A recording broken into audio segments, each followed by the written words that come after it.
I'm a 33-year-old man, and this incident takes place during October a few years ago. I was living with my 3-year-old pit bull, Harley, in a very secluded area in Northern California. I am self-employed, working in an industry some people may call criminal, but I refer to it as gardening. My property is about 20 acres of wooded land, located on a small mountain, and my nearest neighbor is about 3 miles away. This property has been in my family for decades, and it will forever remain ours. As for personal information, that is all I feel comfortable sharing. The area I live in is known to have a lot of gardeners, and October is the time that our crops are ready for cultivation. This means that around this time, we are flooded with transients looking for work. I took my truck to town for a few new sets of clippers and work supplies. Upon reaching the garden store, I was approached by one of these transients looking for work. "Hey man, you need any help with your crops this season?" A man, appearing to be 20 years old, with dreads asked me. "I'm not in that line of work, thank you," I replied in a rush. Back when I had first started gardening, I had hired one of these transients to help me out with work. Unfortunately, I got one of the scumbags, which resulted in me losing about $5,000. That is the reason I only hire friends now, and also the reason I don't come to town without the hardcover on my truck during this time of year. I make my way into the store, and after about 10 minutes or so I find what I need and head towards the front. Just before I make it to the register, one of my neighbors, John, walks in. John and I have known each other for most of our lives. We were both raised in the area and help each other a lot during harvesting. John smiles at me, walks up and says, "Hey, I tried to call you yesterday, but your phone is off. We meeting up this weekend to cut some trees?" "Shit, I guess I forgot to pay my phone again." "Yeah, dude, that sounds good. Be at my place around 8. Before John could even respond, a voice comes out of nowhere with, "I can help too. I work cheap." It actually scared me with how loud and suddenly that was said, and I turned my head to see the same guy who was asking for work out front, now standing behind me. "Sorry guy, not the line of work you're thinking of. We're loggers," was my immediate response. Everyone around here knows what the main moneymaker is, and it isn't logging, but I was hoping it would still throw him off and get him to leave us alone. After all, we could be loggers. The guy with dreads hesitates, and at this time John says, "Hey, I'll catch you this weekend. Take care," and walks off into the store. I look back at the young man with dreads and say, "Wish I could help, man, but you'll find some work." He looks at me with an almost evil glare for a second, before he is all cheery again and says, "Hey, no problem. Good luck with your logging," before reaching around me, putting a soda on the counter, and rushing out the doors. The guy working the register, now waiting on me to move up and pay, says, "Gotta love this time of year," sarcastically. "Oh yeah," I reply with a quick chuckle. I pay for my things, hop into my truck and head back home. By the time I made it out to my place, it was dusk. During this time of year, Harley is outside all day keeping watch at the property, and will meet me on the porch around nightfall to come inside. He was there waiting for me, and we both made our way inside. Fast forward a few hours. I'm watching a movie in the living room, and Harley is asleep on the couch next to me. I had just started to doze off when Harley starts flipping out. I am jolted awake and immediately rush into my room to grab my pistol, thinking it might be an intruder. I run back to the front door and swing it open, only to see my trash can knocked over and trash strewn around my porch. Harley slides past me and runs off the porch towards the woods barking. I, figuring it was probably a wild animal digging through the trash, start yelling for Harley to get back inside. After locking him inside, it took me about 15 minutes to pick up the trash and put the can back on the corner of the porch where it belonged. Just as I was reaching for the door to go back inside, I hear twigs snap. I look out towards where the sound came from, but can't see a thing. I then decide I should at least take a peek around my property to make sure everything was alright, even though I was confident it was a raccoon or something. I open the door for Harley, grab my flashlight from the table by the door, and make my way to the wooded area where my crops are. After a half hour or so, Harley hasn't made a peep, and I haven't heard or seen anything, so we head back to the house. By this time it's probably 10 p.m., and I decide to rack out for the night. I wake up the next morning, now Friday, at about 7 a.m. I do my normal wake-up routine, and once again go out to check my crops. When all is said and done, it's about 11:20 a.m. I remember specifically, because that is when I looked at the time and remembered I needed to turn my phone back on. Being the smart person I am, I forgot to pick up a top-up card while in town the day before. I don't have a bank account. So I once again take my truck back into town, leaving Harley to roam the property. I pull up to the only grocery store in town and make my way inside. I decide that while I'm there, I'll kill two birds with one stone and also get my grocery shopping for the week done. After completing my shopping, I make my way out to my truck and load up. I go to unlock the hatch of my hardtop and see that the lock/handle piece is completely mangled. I can't even fit my key in, and that's when I notice it isn't even locked.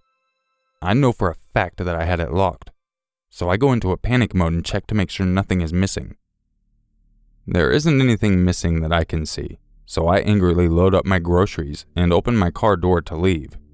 Then a familiar voice once again comes out of nowhere and says, "Hey, you looking for any help today with your trees?"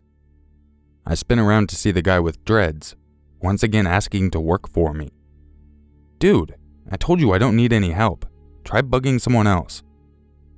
"Oh right, you're a logger," he replies with a wink, before slowly walking towards the store. He makes it about 15 feet or so away, and I finally climb inside my truck. Then I hear him shout, "Hey, you might want to fix that lock on your truck." That caught me off guard, and I wanted to know why the hell he said that. So I jumped back out of my truck and started power walking towards him while shouting, "How did you know my truck lock is broken? Did you do that shit?" "No, man, I can clearly see that it is broken," he says with a really weird smile.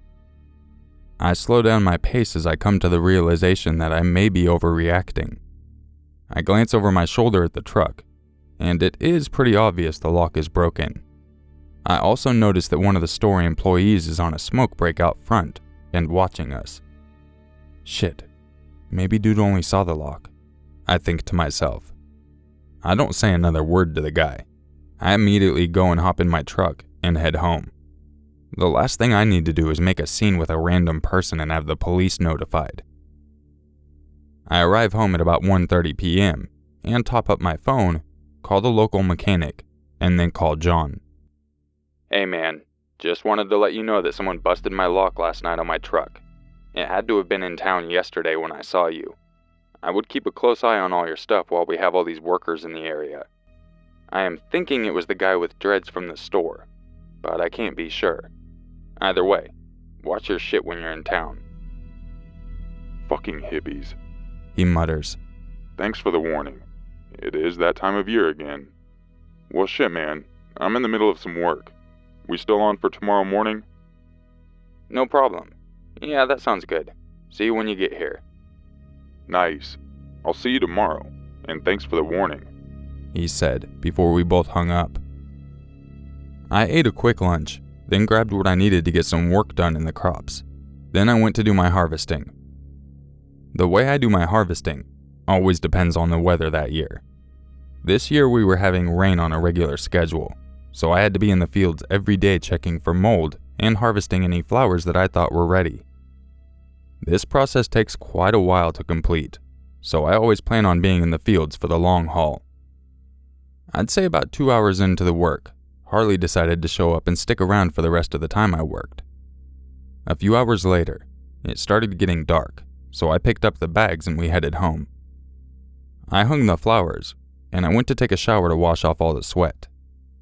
I was in the shower for only a few moments when I hear Harley going absolutely insane. I have never heard my dog get this aggressive. My heart started pounding and I turned off the water. That was when I hear the glass shattering from one of my windows.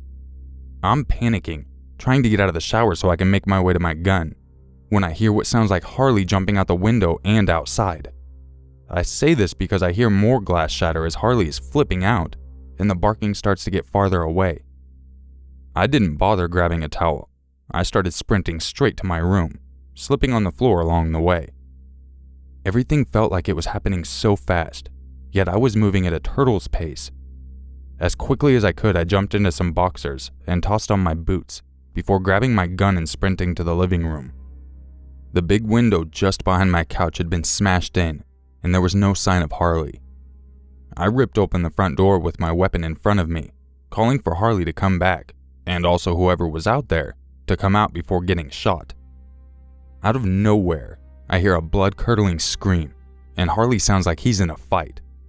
I start bolting in their direction, but can't see a damn thing in the dark, forcing me to run back to my house and grab a light before I can venture into the woods. I am moving at breakneck speeds, dodging trees as I clumsily sprint along the tiny trails I have made, the scream still echoing through the night, letting me know which way to go. I was heading into my crops. Then I heard the most gut-wrenching sound. The screams of this man were replaced by the sound of Harley screeching in pain. I don't know how it was possible, but I started running even faster, screaming Harley's name the whole time. Finally, not far in front of me, I see what I assumed was the location of the fight. I can see light through the trees ahead. As I'm running, Harley's whines start getting quieter and turn almost to whimpers. I finally get to where this light is, and I see a flashlight laying on the ground. A few feet from that, I see Harley laying on the ground, and no more than 3 feet from him, I see the shape of a man on the ground, both of them lying in a puddle of blood. My heart is going 1,000,000 miles a minute, and my mind is trying to comprehend what I am seeing. My first reaction was to check Harley, but just as I took another step closer, the man on the ground started to scream again. Harley then started trying to move again, but I quickly told him to lay still, hoping he would listen, all the while my eyes are trained on this person lying on their stomach on the ground.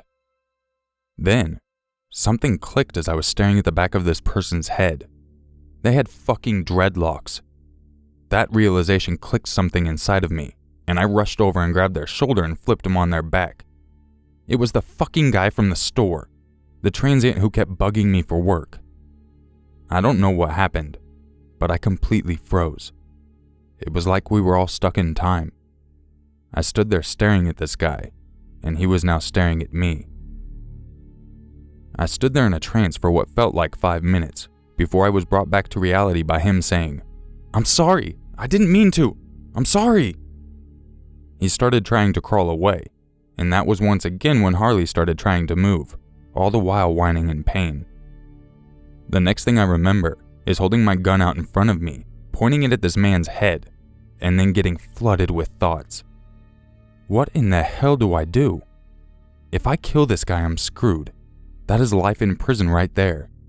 But if I turn him in or let him go, I would probably end up in jail for life for different reasons.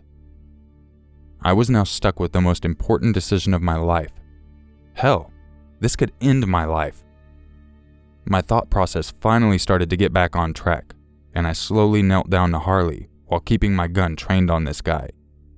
I start trying to glance at Harley to see his injuries, but once again the man starts trying to crawl away.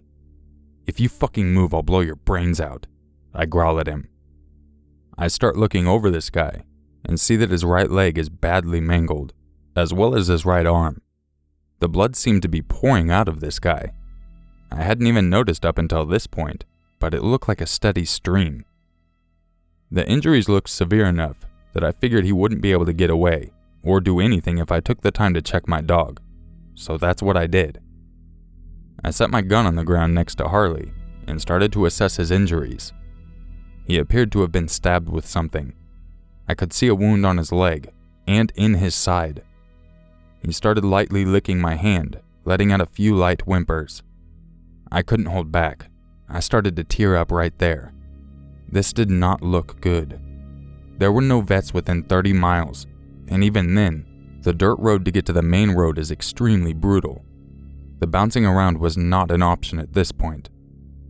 In a fit of rage, I picked up my gun and stood up, staring at the guy with a death stare. If my dog died, this guy was going to die.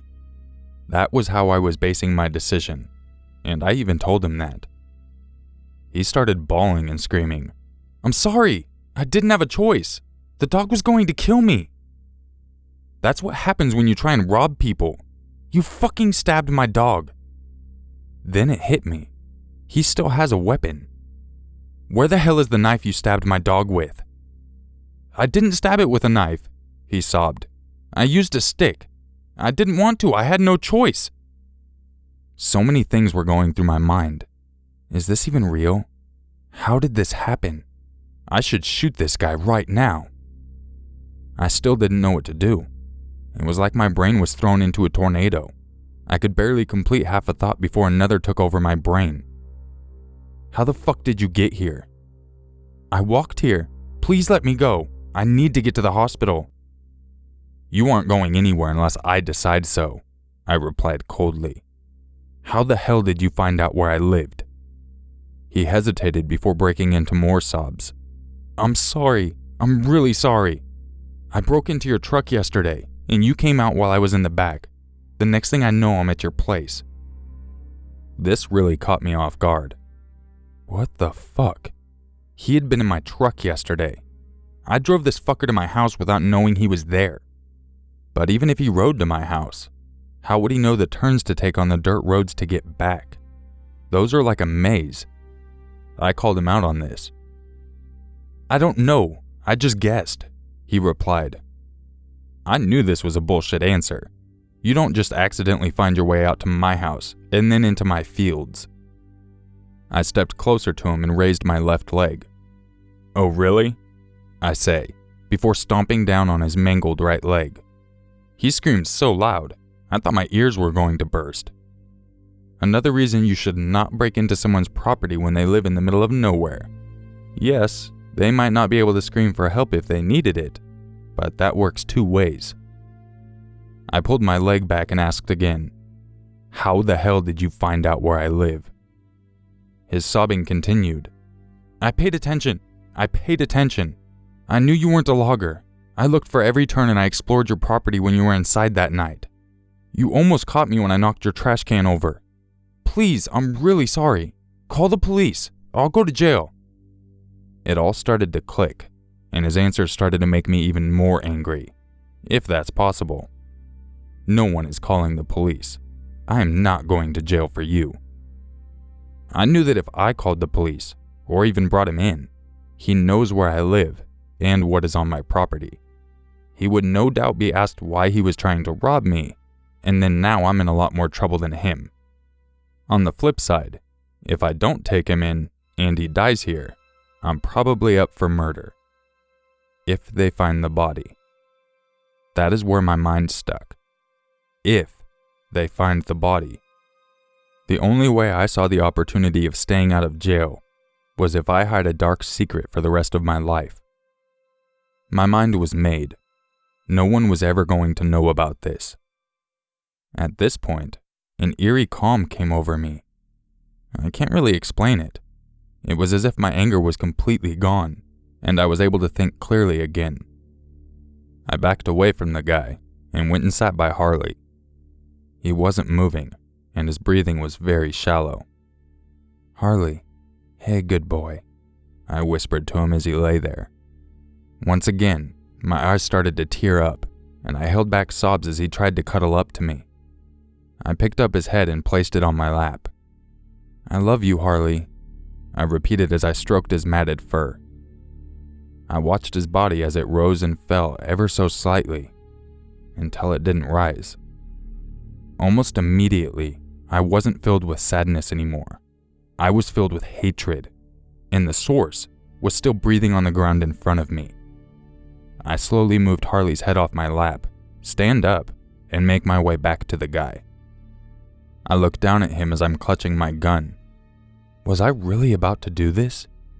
I raised the gun and pointed it at his face.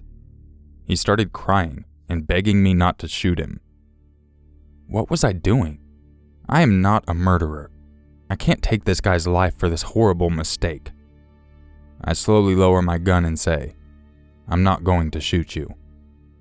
He immediately starts screaming, Thank you. I'm so sorry. I won't tell anyone about your crops. I'll say... I cut him off. I said I'm not going to shoot you. I didn't say you weren't going to die." His face went from relief to confusion in an instant. "It looks like my dog got you pretty good. I bet it hurts," I said as I went and sat by Harley's body. I could tell this was about to end soon. The guy was white as a ghost, and he seemed to finally be giving in to the inevitable. I felt a sense of poetic justice was being served. Actually, almost like nature's justice was being served. I got up and made my way back towards my house. I went straight for the shovel and wheelbarrow, and straight back into the woods. I moved Harley to my favorite part of the property, and buried him. I brought the guy, whose name I never learned, nor cared to an area deeper in the woods past all of my crops. I dug as much as I could, but by the time daylight started to show over the horizon, I barely had made a hole that he could fit in, so I left him in the wheelbarrow and covered him with a tarp. I made my way back to my house and went into the kitchen and grabbed a shopping bag. Then I made my way into the bathroom, where I placed the gun on the sink and my boots and boxers in the bag. As I showered, I watched the blood swirl around the drain, and the whole night's events flashed before my eyes. I felt nothing. No sadness, no remorse, just nothing. I dried off, got dressed, grabbed my phone, and checked the time. It was almost 7 a.m. now. I grabbed the bag with my boots and boxers and made my way to the fire pit, where I threw in a couple of pallets and the bag containing my boots and boxers and ignited it with gas. I watched it burn for probably 15 minutes or so before my phone rang. It was John, and he was on his way. I sat there staring at the fire for about another 45 minutes or so until John arrived. Upon arriving, he could tell something was wrong, so he asked me about it.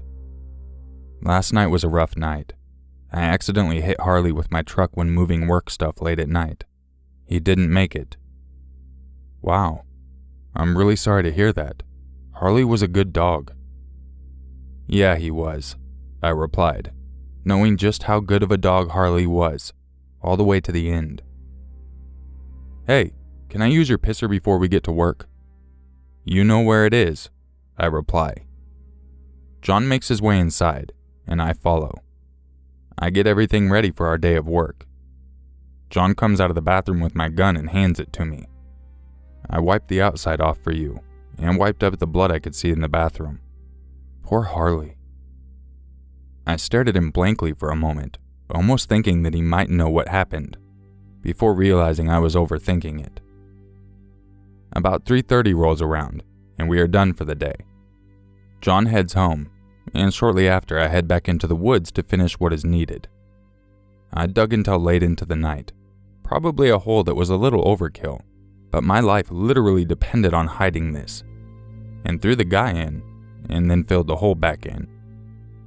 I was, and am confident that he will never be discovered.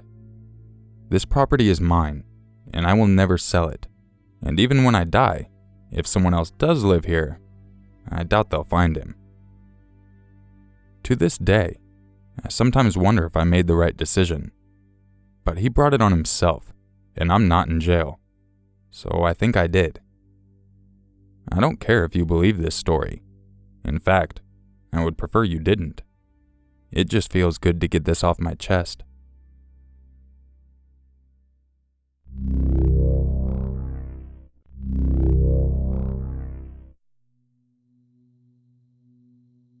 I'm a 21-year-old female, and my name is Seana. I grew up in a little town in the Boston area.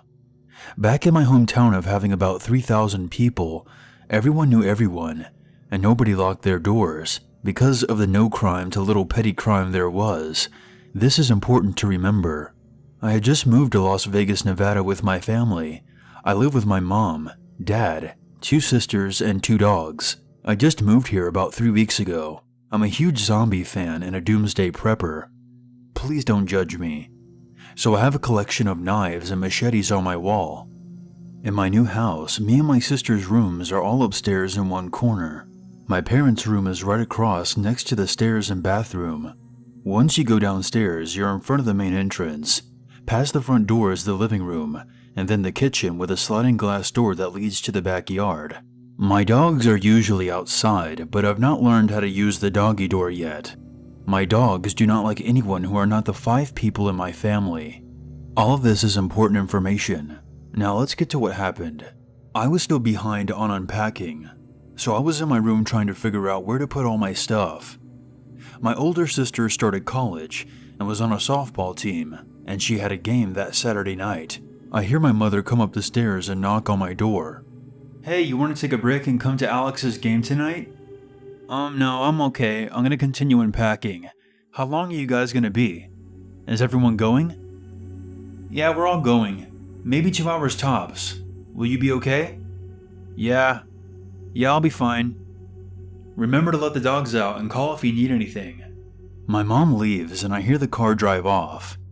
I am now home alone, but I don't think much of it since I'm 21 years old and I can handle myself. I really had no idea how much I was going to be put to the test that Saturday night. I was watching a scary movie and folding my clothes when I hear a car pull up next to my house.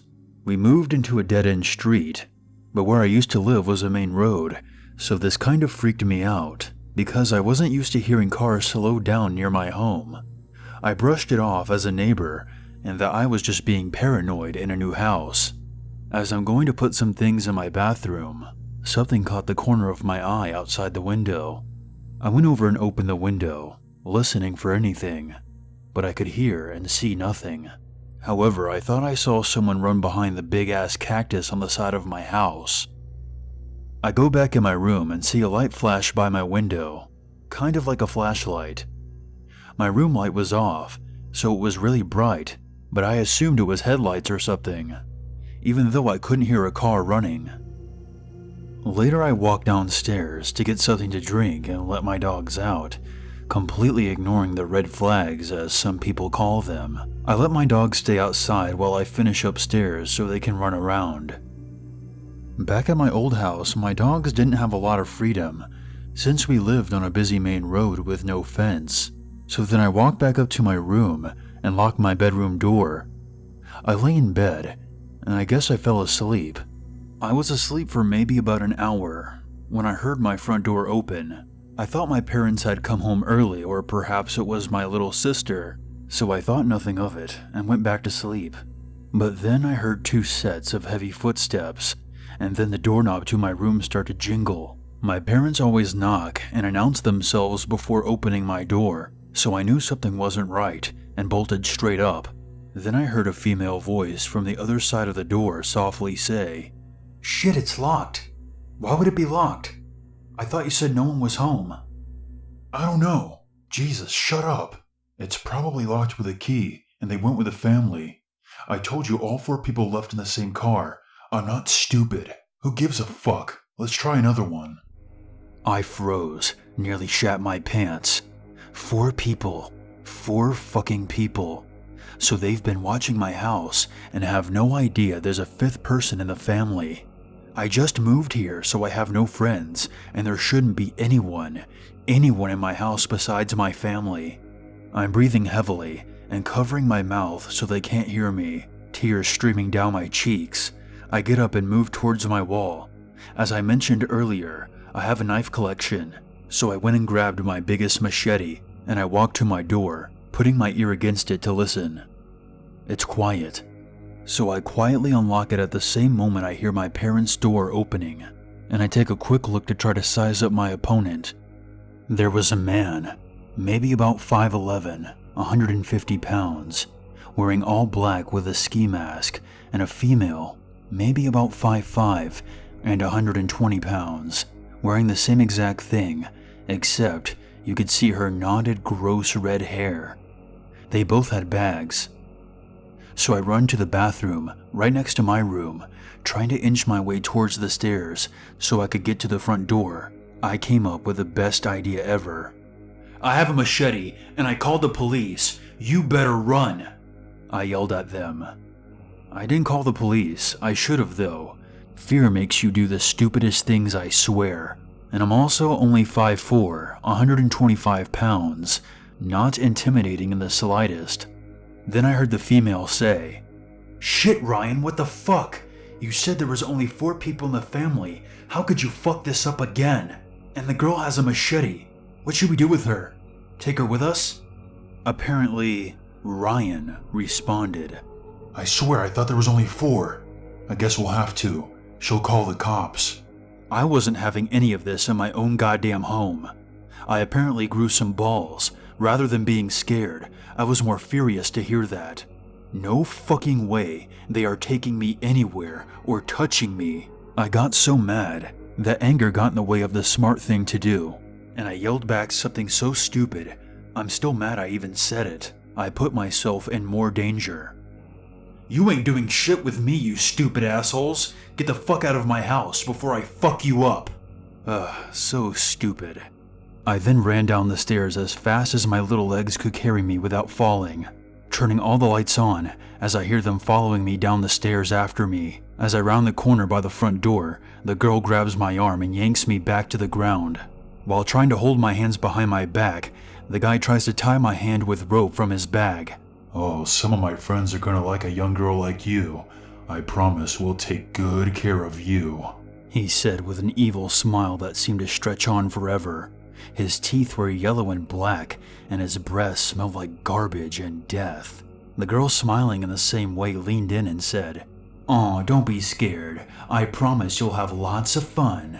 But I guess they forgot I had the big-ass machete, and I twisted my arm free and cut the guy's forearm from wrist to elbow. Blood went everywhere. It soaked me and the girl from head to toe. As he started screaming and clutching his arm, I kicked the girl in her stomach and started to run for my back door to let my mean-ass dogs in. But as I was jumping over the child gate we used to keep my dogs in the kitchen, the girl grabbed my leg, which causes both of us to tumble to the floor, and my machete skids across the kitchen. I felt completely helpless seeing my only weapon about 5 feet away from me. So close, but so far. I've always made fun of people for saying that they had a fight or flight moment, but that's exactly what happened. I chose to fight. This is my goddamn house. I just started throwing punches, trying to do everything I could to get this disgusting, BO-smelling girl off of me. She gets the upper hand and flips me on my back, so that now she's straddling me and takes her hands and puts them around my neck and starts squeezing. She squeezed so hard I could feel my eyes unnaturally coming out of their sockets. I felt my whole body go warm, like I was outside on a hot summer morning. So hot, I just started sweating, gasping for air, my vision going blurry, head throbbing like a million needles are pricking the inside of my skull. I feel my heart beat in my head and hands, slowly accepting my fate, seeing my childhood, becoming sad that I will never see my family again. I will never play with my dogs again. Everything was sad, not painful. At the same time, I just knew right then and there, I was dead. I'm crying and screaming, looking for anything to stab her with. I am completely filled with sadness, but all of a sudden, the most beautiful sound comes, and I start crying tears of joy, even though I cannot breathe and I'm about to pass out from lack of oxygen. The sound was of the dog door opening and closing. My big-ass mean dogs have figured it out. They must have been watching from the glass door and ran around the house looking for a way in, and found it. As I'm seeing stars and I'm about to black out, my dog jumps over me and grabs the girl's arm by his teeth and starts tearing it to shreds. At this moment, the guy sees she's in trouble and starts to get up, which surprises me since he's lost a lot of blood. But before he gets a chance to do anything, my second dog walks up and starts growling. As I'm laying on the floor, gasping for air like a fish out of water, my whole body feels like pins and needles, and really burning hot. I muster all the power I can, and I walk, pick up my machete, and say, in a very low and raspy voice, "Don't fucking move." Since I didn't call the cops in the bathroom, I grabbed my phone off the kitchen table. Thank God it was still there from where I ate lunch earlier that day. While still holding my machete, I rang the police. The whole time, I never told my dog to stop tearing that girl's arm apart. I wanted that bitch to die. I didn't care since she almost killed me. That bitch deserved it, and I still think that to this day. When the police got there, they arrested the both of them. and had me come out to a cop car to call my parents while they took pictures and did an investigation. My parents showed up crying and worried. They drove me to the hospital where I found out the worst of my injuries. I had 2 broken ribs, a sprained wrist and foot, a broken nose, cuts and bruises all over my body, and 3 broken fingers. I stayed in the hospital for 4 days, and right before I was released, the cops who came to my house that night came to visit me for a follow-up. The couple were boyfriend and girlfriend, who would wander neighborhoods looking for for sale signs and stalk the houses until someone moved in, then would stalk them longer to know when everyone left and how many people lived there. I guess they didn't realize that I didn't go with my family that night, or thought there were only 4 people in my family, and clearly didn't realize I had 2 big dogs. Once they felt they knew the setup, they would break in, except in my case, walk in and raid the place for money and anything to pawn. They were also wanted for kidnapping, assault and battery with a deadly weapon, burglary, and drug charges. And the guy was also wanted for 3 rape charges. The kidnapping and rape is what really scared me. I now know what would have happened if I actually passed out. I wish I could say they went away for decades, but no, they only got 5 years. After I got out of the hospital, my dogs got new beds, toys, and treats, and all the love I could give them. They saved my life, and I am forever grateful for them. I couldn't imagine what would have happened if 1, my bedroom door wasn't locked, 2, if I didn't have my dogs, and 3, if I wasn't a doomsday prepper. I'm pretty sure they had something bad planned for me.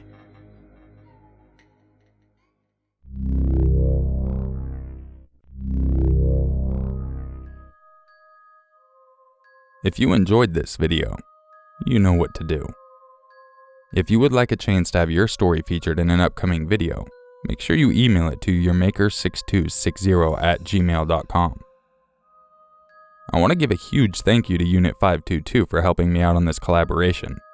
And if you're looking for more stories, make sure you head over to his channel to check out our other collaboration video, and subscribe while you're over there. I really appreciate you all watching, and I hope you have a great day, and I'll catch you in the next video. And just remember, it's always scarier if it's true.